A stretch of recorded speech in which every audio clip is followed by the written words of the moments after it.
Well, my question has evolved a little because of the workshop is the place where everything evolves. And I want to talk today about me being in my business and business situations. And you said this in this workshop, so I wrote it down. And what I want to be able to do is dominate my own vibration when I am in business situations with others. Now let's say this in another way. Sure.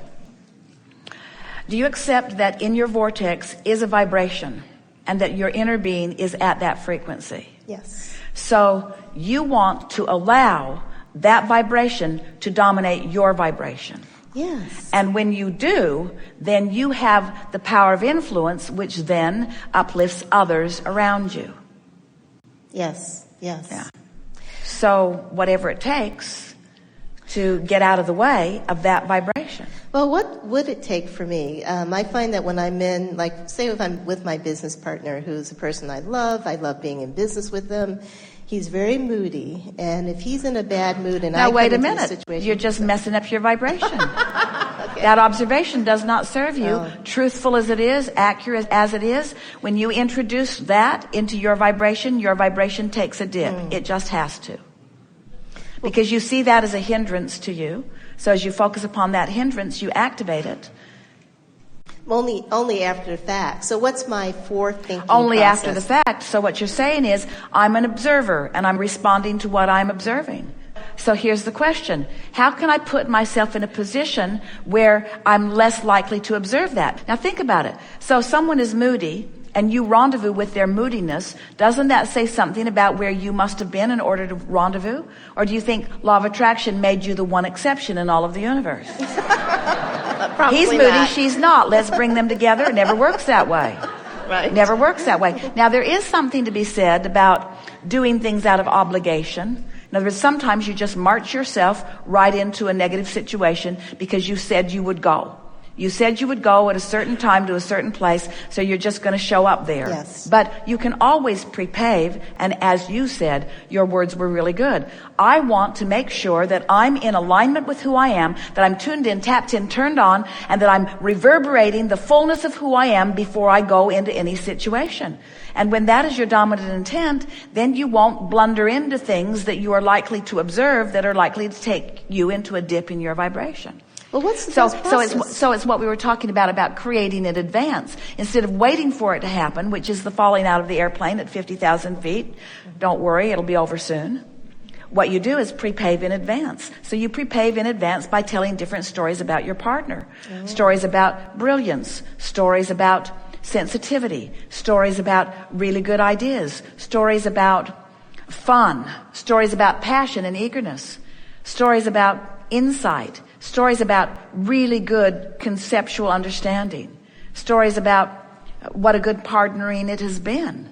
You tell that story. You leave the story out about the moodiness. And after you leave that story out for a while, it won't be active within you. And if that person chooses to be moody, that person will not rendezvous with moodiness when you are around.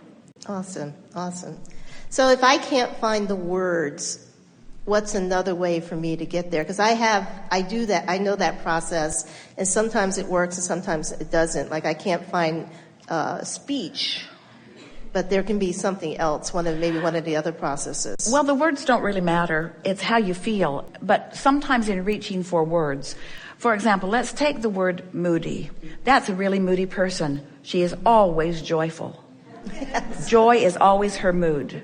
Now, that's not what you meant when you said moody. No. By moody, you usually mean negative emotions, mood, but it doesn't have to be that way. So you could start expanding your meaning of the word moody by acknowledging that there are many moods.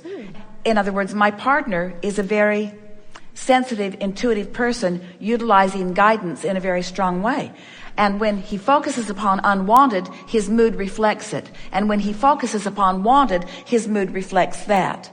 And I am the same, because when I focus upon his mood, which is negative, then my mood reflects the same. In other words, we are all moody, which is my new way of saying we are all sensitive to vibration. We are all sensitive to emotion. We are all using our guidance system in a better way. So let's take the word moody. So what do I mean by moody, and how can I utilize it in a positive way? I mean attentive. I mean aware.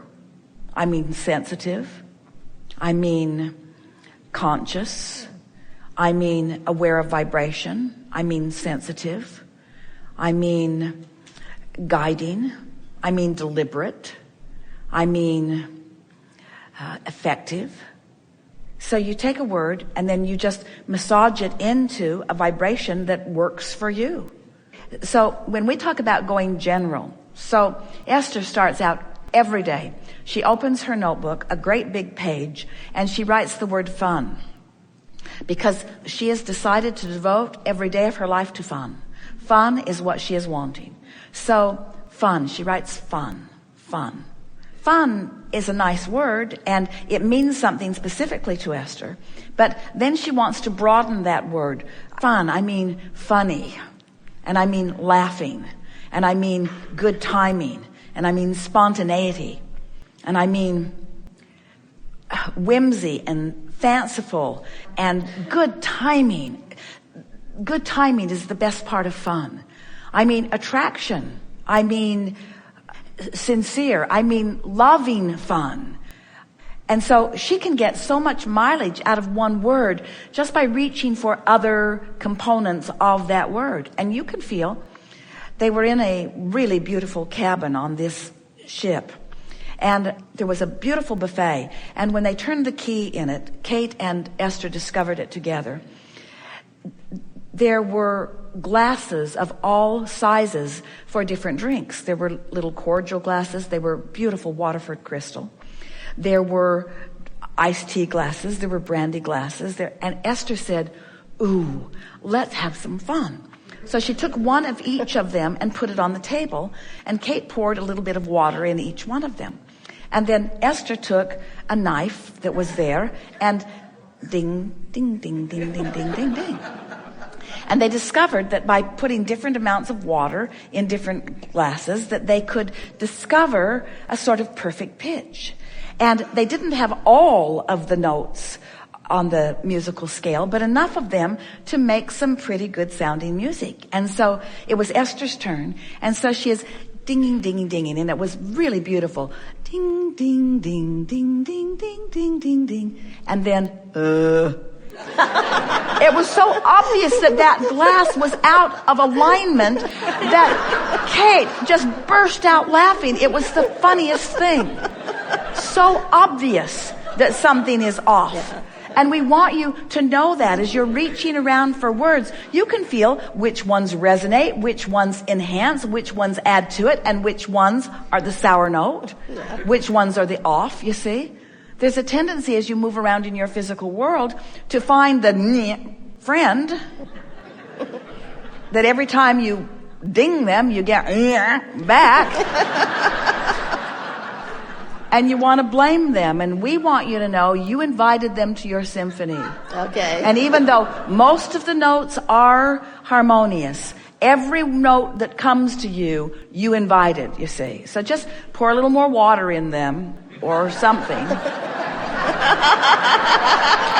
And they'll usually tune right up. Well, that's great. I think I'll use Esther's process to start each of my business days. Thank you. Very good.